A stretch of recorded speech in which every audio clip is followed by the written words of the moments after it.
serving you. Pain is there as a teacher. It tells you when you've pushed too far in the gym. It tells you when you've pushed too far emotionally, spiritually.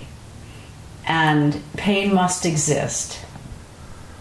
And there are people who say, push into those thresholds, breathe, and then you grow into that. And now your threshold has been enlarged because you pushed into a realm of challenge. I say surrender to the challenge.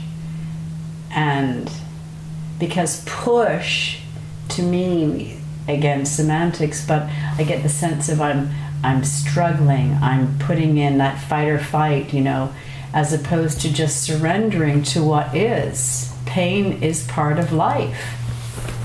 Love, hate, pain, fear, all these emotions. Can we get back to remembering that we are vibrational beings, that we are spirit, whatever that looks like, however you want to identify it? Can we not get back to that vibrational frequency of love? And isn't it like, can't even the step beyond that, where it's not we're getting back to it, we're living it. It's no longer a... Well, when I say getting back to it, I believe that there was a time where our connection to self was a lot more readily available. Less toxins in the atmosphere, less technology. We were more attached to the land. We, all of the things that enable you to go within and to feel that you belong to something profound. To have a sunset make you cry tears of happiness because it's so beautiful. Or that smell of a spring gardenia opening. So we have an ability to either connect to the concrete jungle or connect to the land, to the universe. And, if we choose to go one way or the other, it's not one is better and one is worse. It's just a choice. But personally, I find it a lot easier to go within and connect. When I'm surrounded by like-minded beings who also want to thrive in a loving energy field as opposed to a lower vibration, I do. Here's, for me, the element of the sunset is still an external. The glass skyscraper rising up 250 feet is an external. And the tears of joy is the internal. And can I bring them forth with both of those? Because they're both external stimuli. Well, I guess the sunset to me, or the sunrise, it reminds me of the grandeur of the universe. And that I'm just a pebble on a beach. I'm a grain of sand. I'm not going to take away William Blake's beautiful words, but so when I see a concrete large building, I can detach and I can admire the architectural form or whatever, and I can go touch it and it's concrete, so I'm sure that there'll be some vibration, yet the vibration on my heart is so different that when I see something from nature, the sunrise, the sunset, my heart chakra just lights up. This operating system that enables me to take a step back and observe the beauty of the concrete jungle and all of that. That comes from here. But when I'm experiencing something from nature, I don't need this operating system. I can just unplug it, woohoo, and go within. And so that sunrise pulls me within. It just pulls me in. It lures me with its colors, its magnificence, it's everything about it. And then I realized so humbly in its presence that, we're all fragments of something, right? We're just, yet we have these souls. We have these internal, energy fields and this ability to connect to nature that far exceeds any connection I've ever experienced by something man-made. That's just me personally. I can observe the beauty, but when I'm seeing the beauty that is created by the universe, I'm observing it from within, so to speak, if you want to use the word observing, because you see them as similarly. So I take it in. It's the inner world. How's that? The inner world as opposed to the outer world. Right away, it fuels my inner world. A couple years ago, I was with two of my children in Manhattan, and we were staying across the river. And when we took a bus and stepped off the bus at Times Square about 5 in the morning, and it was pretty quiet. It was 5 in the morning, and these huge lit up advertisements of these huge skyscrapers. I had that inner sense. It was amazing. It was an amazing experience that wasn't a strictly mental thing. It was a spiritual thing. Well, that's good that's your landscape. Nobody can define another person's spiritual landscape or spiritual thing or whatever it is.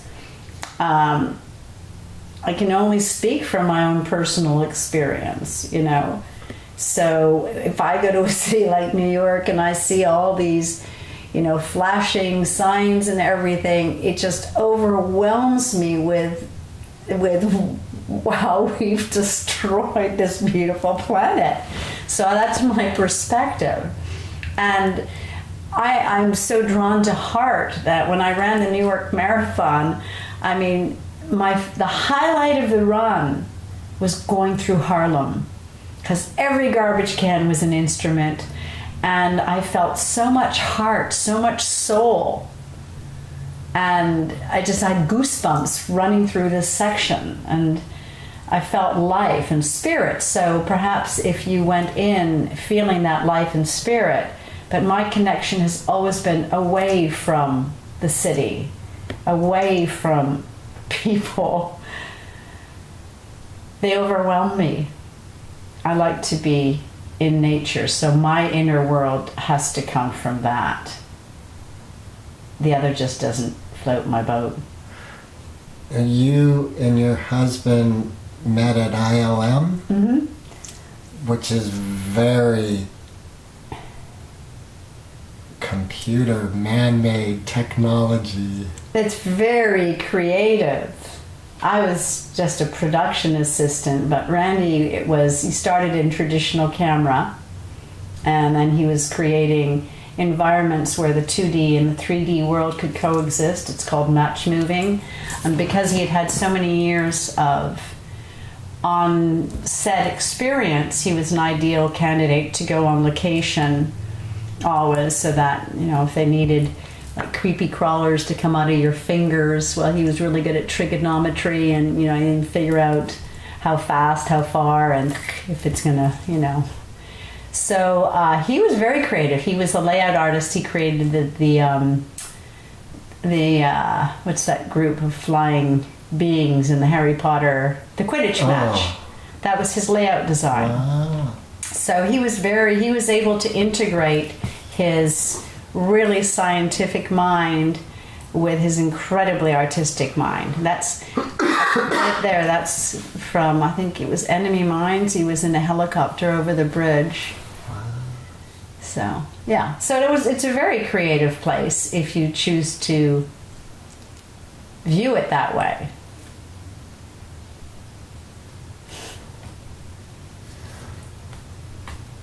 Do you think that coexistence is part of the natural path of humanity. Coexisting, Right. meaning... Meaning, like in a way, you and I, someone could observe the two of us and say there are two polar opposites. One had a spiritual experience in the Manhattan at 4 a.m, and for the other, it's a complete reminder of everything that is not spiritual. Run, Forrest, run! That's all I hear. Right. Even I cross the bridge. It's, oh my God. It's, yeah. So we're all different, thank God. Vive la différence. Right? Oui. What? But viva, like that's what I mean by coexistence, is the ability to have environment in which both entities thrive. Well, I'm sure it exists, but I've lived in cities long enough to know that my soul feels like it's dying. Right, right. I need out. So it would be wise for the people who create cities and et cetera, to have in mind we have a group of humanity who need nature in immediacy. That's why we have Marin. But look how hard it is to live in Marin. Well, I mean, there's always has to be struggle in life. If you want a 3-bedroom mansion in the middle of, a wheat field, what's important to you? So you just have to, if you view it as difficult, then it's difficult. If you prioritize it is, I'm here because I thrive in nature. I need to live in proximity of yoga and organic fresh food. So you prioritize, and we're so lucky here in Marin. This is unbelievable to be so close to a congested city if we want a few hours of whatever, and then cross back like good little Marin women. Marin men too. Yeah, there you go. Take the ferry, and that way you get the water. Yeah, there you go. Exactly. I'm just not a city girl. Growing up, I grew up in Montreal, and we had a country house, and we'd go on the weekends, and God, I couldn't wait to get out of the car in the country and just, decompress. It's too much for me. Too much stimulation.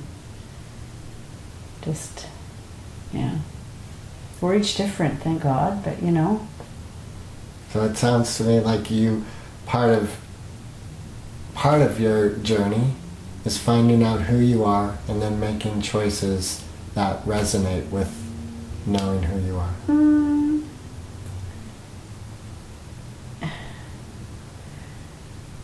Who I am and how I behave are two entirely different scenarios. We can have absolutely abysmal behavior and still love the essence of who we are, the soul, right? So when I am detached and I'm in meditation or I'm chanting and I choose music that lifts my vibration so that I feel just nothing but love, then I feel like in this state I am love. Working on who I am in the world is how to be a better student of life, basically. Having more ability to be tolerant and this and that, to surrender to the differences, to not feel that I have to rescue every being that I care for, because that's the mentality of, the child who's with the alcoholic. I was the rescuer. And then you realize, I can take a breath, they can take care of themselves. Oh, thank God. And then you can surrender to that, and you choose to surround yourself with people whose vibration is high. And I just see myself as this, frequency of love. That's the essence of who I am. the roles that I take on, and all the behaviors, that's not who I am. That's the way that I'm acting out, learning the lessons, dealing with my karma and my dharma. That's my sense from my little reality. And what's the difference between karma and dharma? Well, according to my Vedic astrologer, in the loosest of sense, and I do adore Prasanant, so karma refers to people in your past lives that were blood relatives. All right, this is according to Vedic. So you could be incredibly close to someone and be convinced you had karma, but maybe that was, your best friend, or you're this or you're that. So he was explaining to that karma is specifically family from a past, right? Like my husband we were brothers in our last life together, which I totally believe, completely believe. So, and dharma is, so then you have your karmic lessons of what it is, and it was fascinating to see, because exactly how he described my life as it appeared on the charts was exactly the biggest challenges and lessons that I know that I've had thus far. And I love being alone. My friends that have to pull me to get out of the house, I really rather be, if I'm not in yoga class or in nature, I like to be alone. And so he said it's because I'm in this Ketu period. I'm like, oh, okay, relief, all right, because it's like, what's wrong with me? And I come out of that in late 2018. So the Dharma is what it is that you need to do in this life to resolve conflict and difficulties in past lives. Why are you here? What are your roles, etc.? And he said mine was to help people through the written word, so that book should make it on a shelf one of these days. So that's...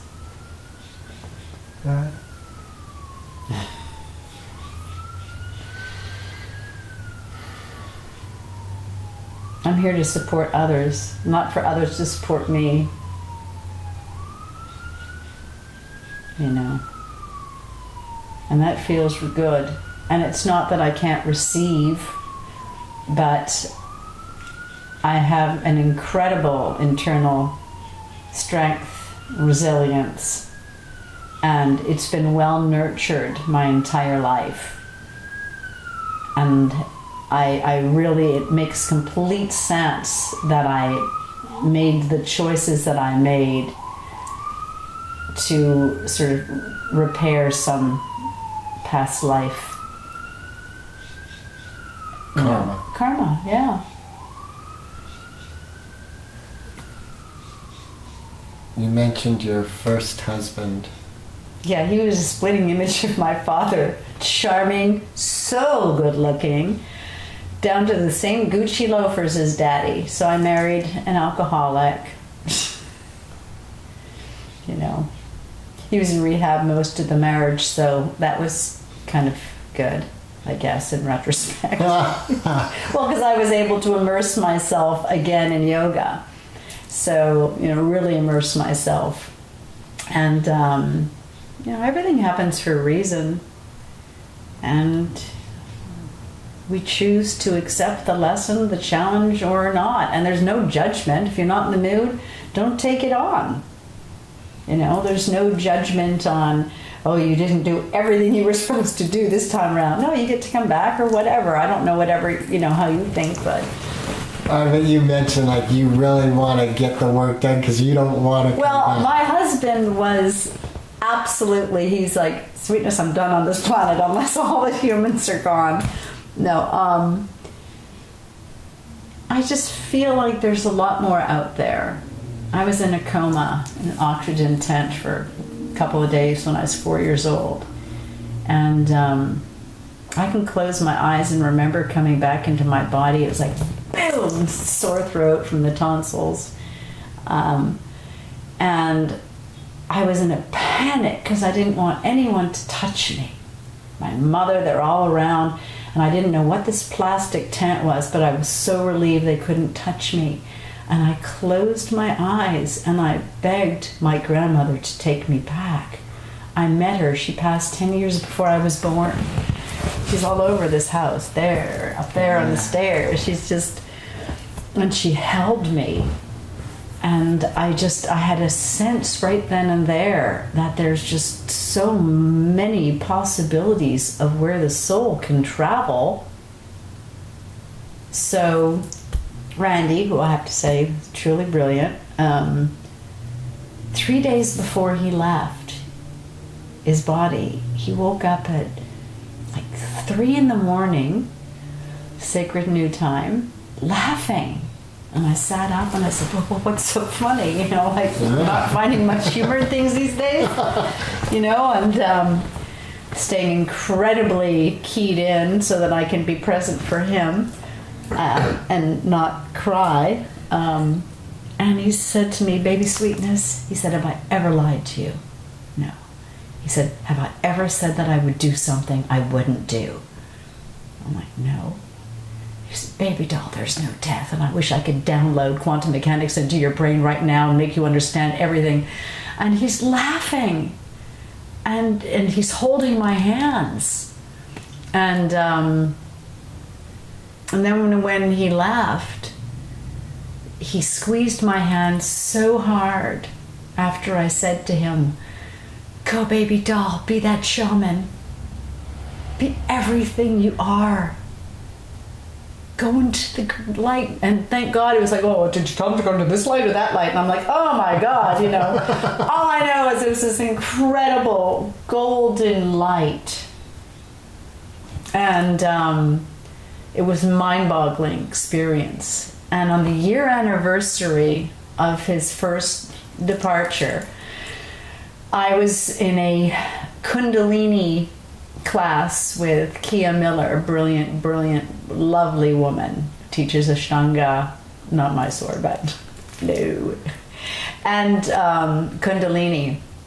And I said to my girlfriend Dolores, if we do, you know, what I call the frog, I'm doing the full 108, which to me is impossible. I could barely do 35 right now if I did it. It's a really vigorous, intense, anyway. So she's, of course, did this one pose, and I looked over at Dolores, and Dolores looked at me, and the teacher's like, okay, what's going on? And I just said, it's a 1-year anniversary, and I'm doing 108 for him. And it was the most incredible, energetic shift. This was after my surrender, where I had let go of ever seeing him again in that form, letting go of outcome to be present in my journey forward. And it was just this incredible feeling, because the entire class was counting for me and drumming for me and singing for me. There was an incredible couple there, singing and drumming. And as I did it, I don't know how I got to 108 except for the energy of that class. There was this gold hue that expanded across, where almost everyone in the class, including Kia, was profoundly affected. You knew his spirit was there. And this girl, young, beautiful, 20-something, who came in with some type of sadness or something going on, in Shavasana, grabs my hand and is sobbing. I don't know her from, and you know. And then after the class, she hugged me and she said, I have never received so much love in my life. And I felt like the light was directing on her, like particularly, and she was just sobbing in my arms. And when we saw her after, this expression. So the promise I made Randy was love. Love is the answer. Love is the way in. And so when I listen to music, that keeps my vibration high. And when I choose to honor this commitment. It makes the journey of surrender so beautiful. The pain is the ego self wanting what we want. Our spouse right here in physical form to touch, to hold. No one loved us more. That was our truth. Yet we have to love ourselves that much. And to honor that love and to honor ourselves is to choose love. And we fall off the spiritual bandwagon. It happens. Why? Because we're having a human experience. But we don't berate ourselves. We don't judge ourselves. We observe. We laugh. Did it again. Da da da da da. But we observe, because if we attach to it, then we're letting the ego guide the boat. Right? So that's why I say I disconnect the operating system that creates all these horrific things. I don't care. If people don't like me, great, at least I made them feel. We're not here to be popular to everyone. We're here to be authentic. And it comes at a cost. You get labeled eccentric and this, that, and the other. But so what? In the end, it's for you that you journey. Not your children, not your wife. They are part of your growth opportunity, part of you and part of the love that you create. But in the end, it is for you that you journey. So.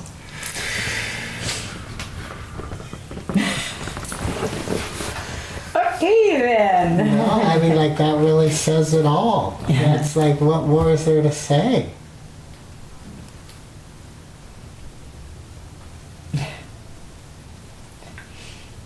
You know, we waste so much time making it unpleasant by grieving. And grieving is looking at what is in the past.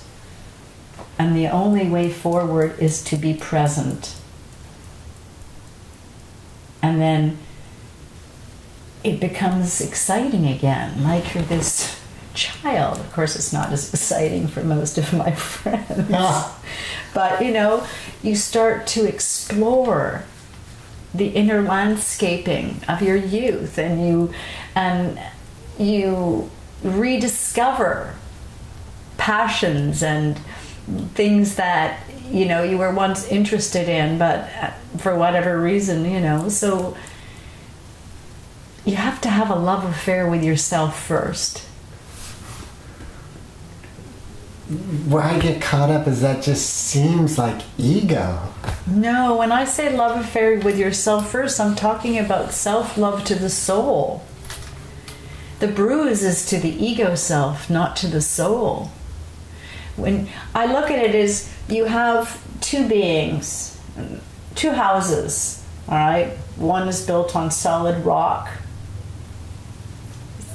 It needs a paint job, this, that, and the other, you know, but it's on solid rock. And what's important to this house is it can surrender because it's on the rock. This one, stunning house, has everything. Room for like 6 Teslas, and then baby Teslas, and the nanny and the au pair, and everything is beautiful. And everyone is aging like they are on a movie set, you know, no wrinkles or anything. But it's on landfill. So subconsciously there's always a stress. Always something gnawing. It could disappear like that. Right? Yeah. So that to me is self-love. Because just to bring it back to myself for a second, because it's the only thing I can't say, well, that's wrong, because it's my truth.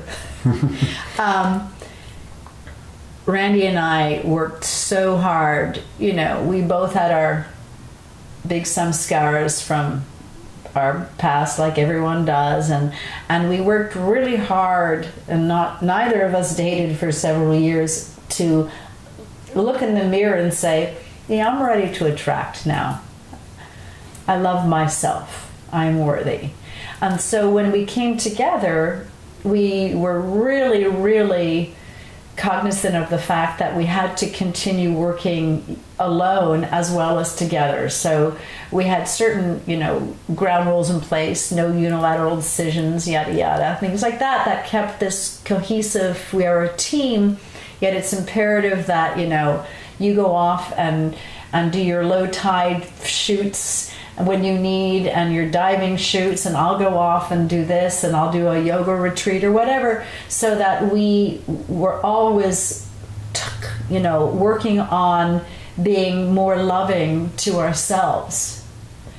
Because if that hadn't been the case, when he left 2 years ago, I would have probably, I don't know, become a raving alcoholic.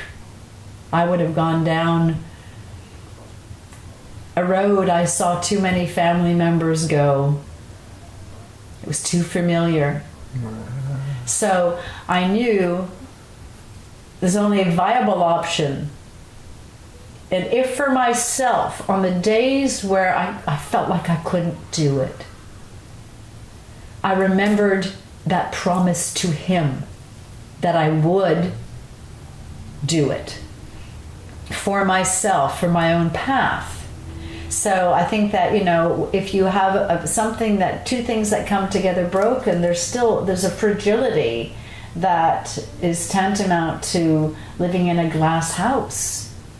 So it's important to have self-love, and it's, we're always told put others first, but then that's how a lot of weird manipulative behavior is born, because you want to offer your sister the apple, but if she takes the nicest apple because you had to offer, what I mean? Yeah. It's all petty, silly stuff, but it's all the ego stuff.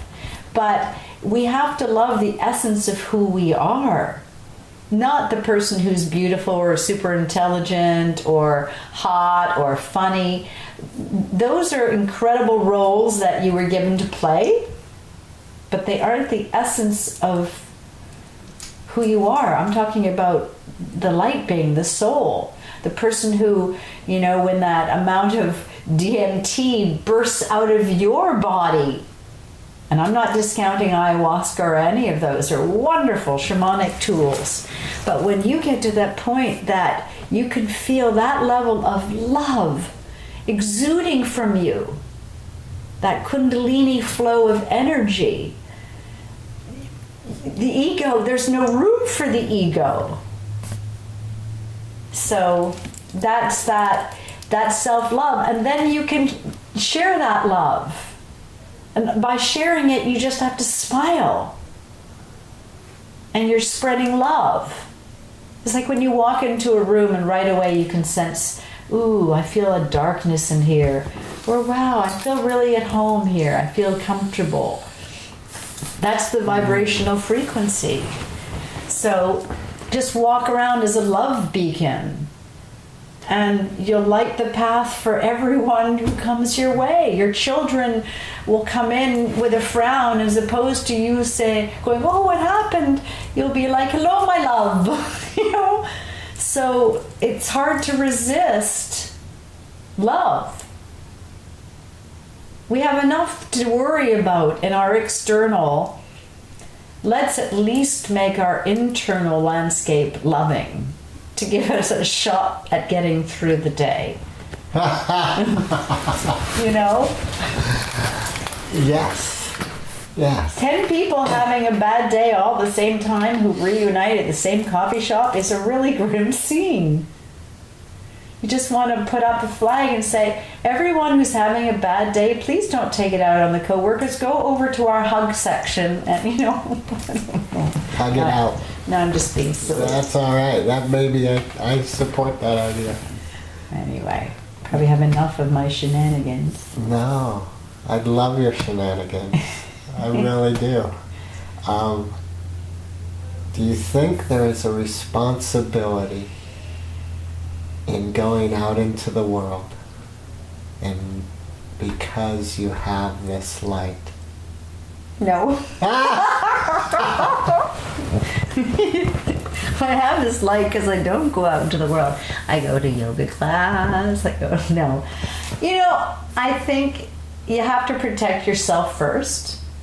And I take in other people's energy too easily. I get hyper. My vibration gets tweaked. I start twitching a little, I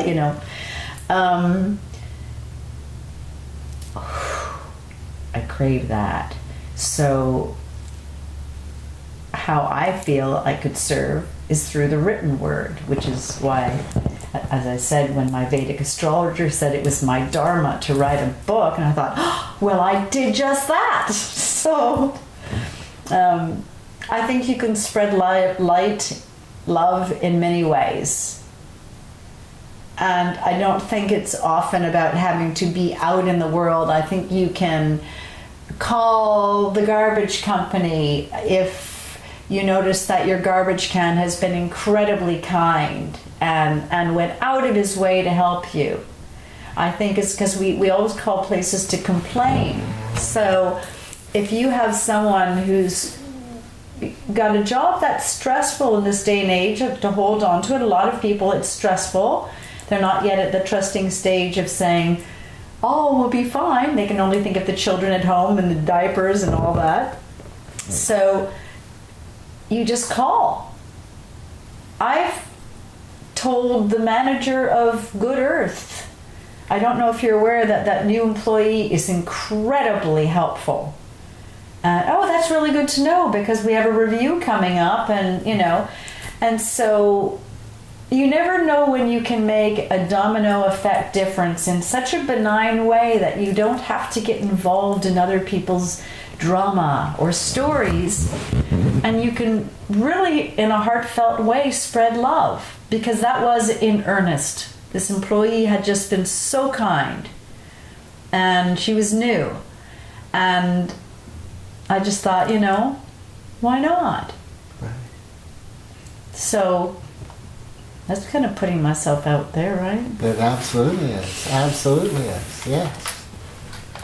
Yeah, I'm too eccentric for the big picture. For the real world. Yeah, I'm way too out there for... I think that's one of the illnesses of our created society right now, is we have not allotted space for the shaman. And the shamans in our society are labeled eccentric or crazy, are not given the space to go through madness and come out with the gift that gives. Yeah. I think my friends all think I'm still stuck in madness. I can well understand it. My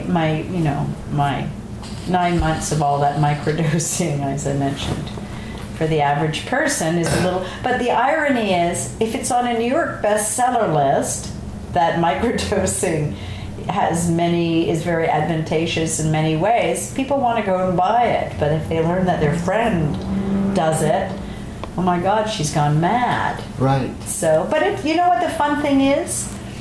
You get to, through grief and through all these trials and tribulations, you get to see who is on your path that vibrates and resonates where you are. It doesn't mean the other people are bad. It just means that your paths have diverged. And we say, dude, I'm not resonating. Well, hello, vibration. So it's not about me good, you bad. Right now, my vibration is getting more and more filled with this loving feeling of, the frequency is getting larger and whatever vernacular you want to use. And so you gravitate towards that. And then I have this vision. I tell some of my girlfriends, I'm in my hot air balloon. And it's a combination of hot air meets like magic carpet ride. And as my path ends with certain people, I breathe in and I breathe out so much love as they slowly, like little bits of sand, disappear. I release from my energy field. So the sadness and the story goes. And then as I do it, I'm always lifted higher, because I'm saying my happiness is more important. I can serve other people better when I'm happy and stable than when I'm, completely losing it and depressed. So you have this desire then, and it's not the ego, you have a desire, because if you want to be the best you can be for those you love, if you want to be able to nurture from whatever way it is, you want to lift yourself higher.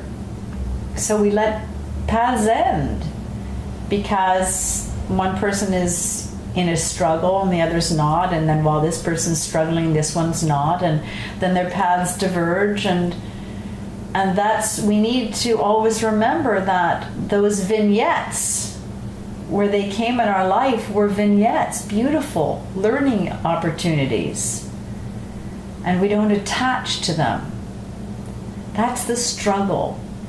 We want to attach, own, have, possess, cling on to.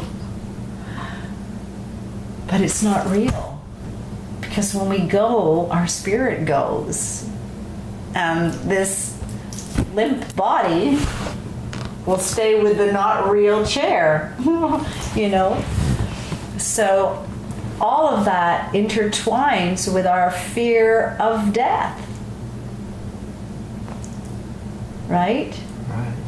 But if you choose to believe that there's no death, then the dialogue is different. The Egyptians don't even have a word for death. You've gone west.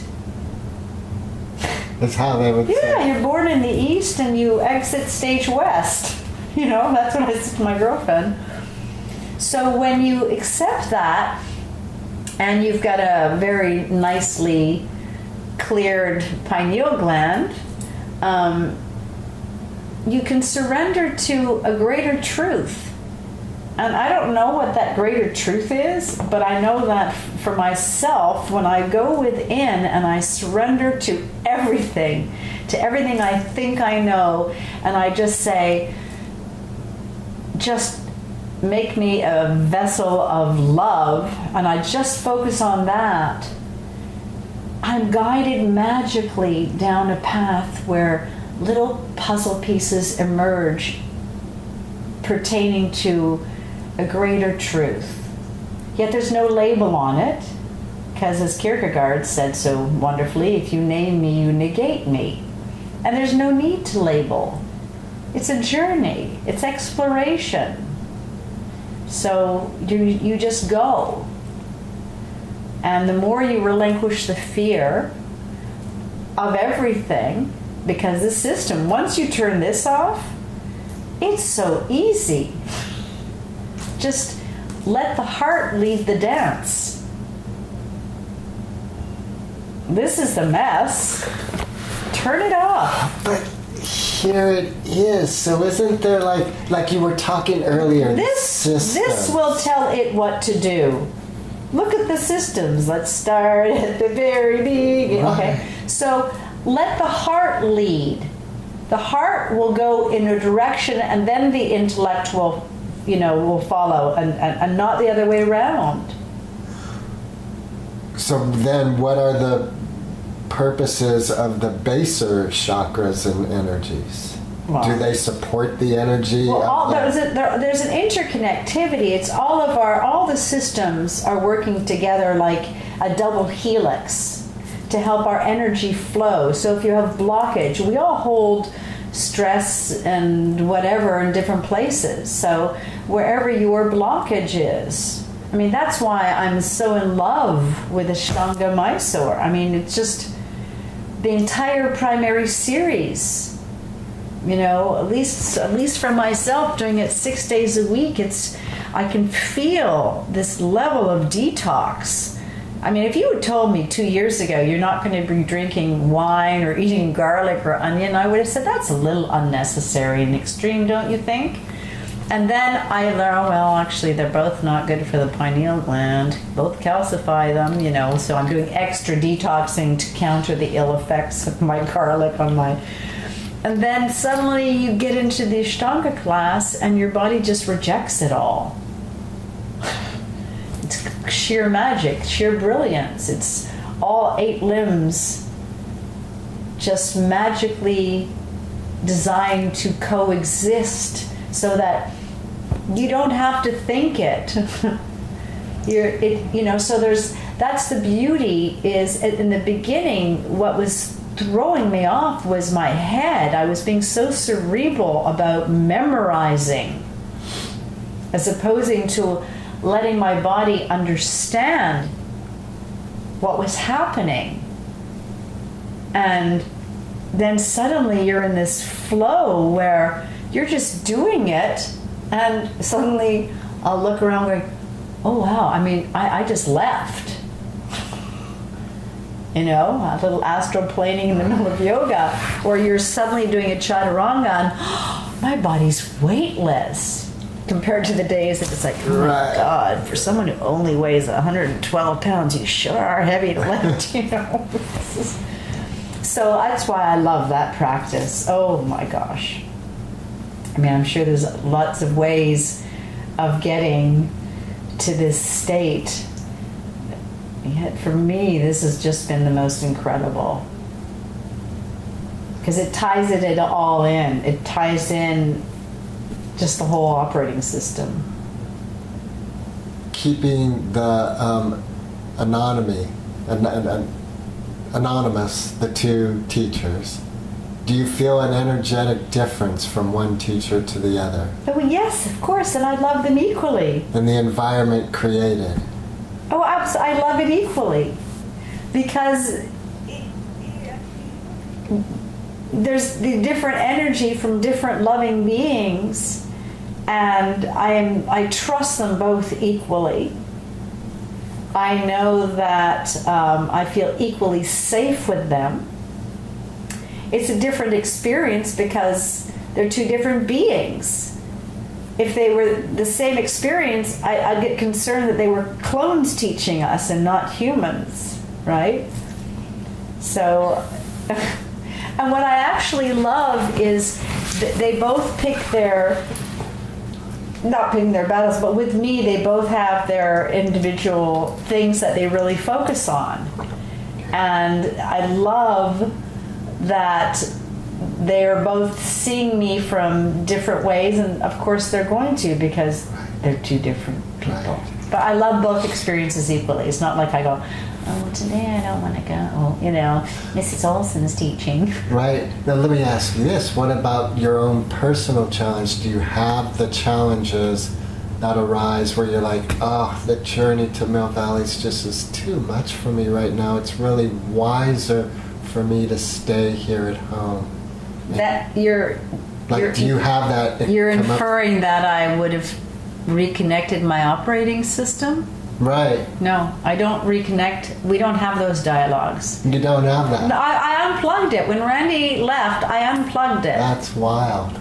It's gone. Wow. You know, and that's why actually the other day, one of my teachers changed when I was in handstand, asked or suggested or invited me to change my drishti, my look, right? And the comment after was a bit of amazement that I just did it without problem. And I said, well, because I don't function from here, I function from here, instinct, intuition from here. And there's no fear in here. So fear is in my head. Oh, I can't do that. Oh, my, you know. So I said, this is unplugged. You really did unplug this. When Randy left, I absolutely unplugged it because it was doing nothing but making me crazy. And I thought, my heart never makes me crazy. So one of you has to go right now because there's a clash of operating systems. You think you're in charge and you want to be in charge, and something tells me you'd be a better captain of my ship. So I just unplug it. What could happen to me worse than losing my husband? If I lost myself, it would be fine. In some capacity, I'd be with him. I don't have a death wish, but it just, I don't have any fear. What's the purpose? None. Just weighs you down, and I don't want weight. Right. Took care of the absolute love of my life for years to watch him. What a soul.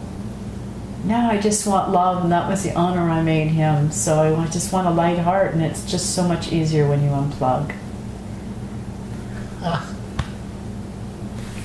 So no, I wake up in the morning and it's 3 and I've got my music is playing all night, and then as I said, I'll get up and put on my sauna, and I'm chanting and putting on my tea, and then I lie down here and relax, meditate, get in the sauna, shower. I don't think, I do. I wake up, I say, good morning, sweetness, I love you. Time to get up. And I don't think, I just do. Because he told me to. The night he left, he woke me up at midnight that first night and gave me directives and said, I'm not going to be here to help you romantically, I'm here to support you in other ways. You got to do this on your own, and gave me these instructions. That was the first group of friends. She's gone mad. But,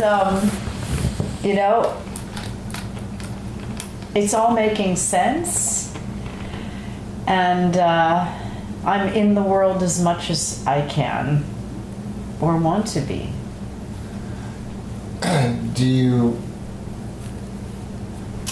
Let me see if I can word this appropriately. I'm imagining you living to a wonderful age of 104. You don't see that? No. Funny, in fact, Randy had told me that first night. Well, first of all, when I was in a coma at 4, my grandmother, I didn't know she was my grandmother. I was confused because no one had explained that the woman I thought was my father's mother was his stepmother. I called her Nana, oddly. And so when I was in this coma and I was saying, I'm with Nana, and they're like, okay, what is she talking about? And then I said to my father, Nana said I'm going like her. Just when I'm young, my heart's stopping in my bed. And my father at that point was horrified. That's when I got his attention, because nobody had told me that that's how his mother died. She was 52 and her heart just failed. And here I am telling him my heart's going to go and I'm 4 years old. So, in that first night that Randy left, he told me that he was coming for me in 2022. Now, my friends are all going, oh, here she goes again. And I'm not saying I'm leaving in 2022, but what's interesting is my Vedic astrologer said, I have to be very careful of my heart starting in May of 2022, that I was born by a total eclipse, and just the lining of the planets and everything then. So I'm not going to, Right, I understand that, but you're sitting with the belief that in 2022, your lifeline as a physical presence... Doesn't have to. Right. But it means I have to really pay attention to what's going on with my heart.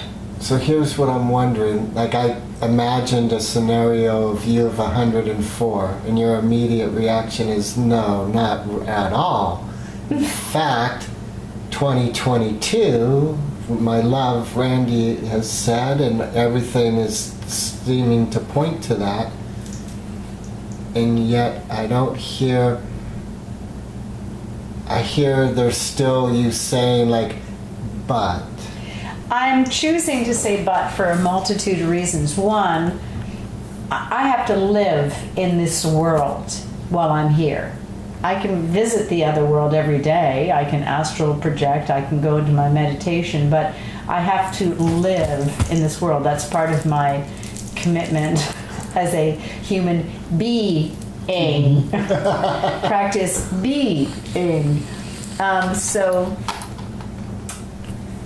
I don't, again, there's, it's so easy to attach to outcome. And then, so I, again, in my journey, surrendered the 2022 saying, and I don't care either way, to be honest. And I'm not saying that in a bad way. I've had so much fun. The marriage I was in, oh my gosh. As I said, if you knew people who knew us as a couple, they'd say 1 in a million has what you have. And so when you've experienced that in this world, to me, you've experienced the essence of being human. To experience in human form that love that exists in that other altered state where you understand a different face of love to exist. It's just like a burst. I don't know if that makes sense or not. Makes total sense.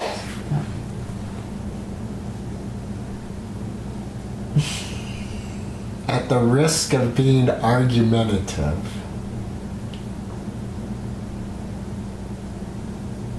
it seems like with everything you're saying, coalescing into the but, there is also the possibility of 104 years old. I strongly doubt it, because I live in serious chronic pain. Very serious chronic pain. I choose not to talk about it, but when you've got a titanium jaw and have had 17 surgeries on your head and got Phillips screws that on this side, anyway, it's very wearing to live with chronic pain. It's exhausting. And I choose not to return to the world of narcotics. I choose to have the most pure diet and use really great organic medical cannabis. I integrate what I can from nature, but it's still immense pain. Any twitching you see is horrific pain. And I'm tired.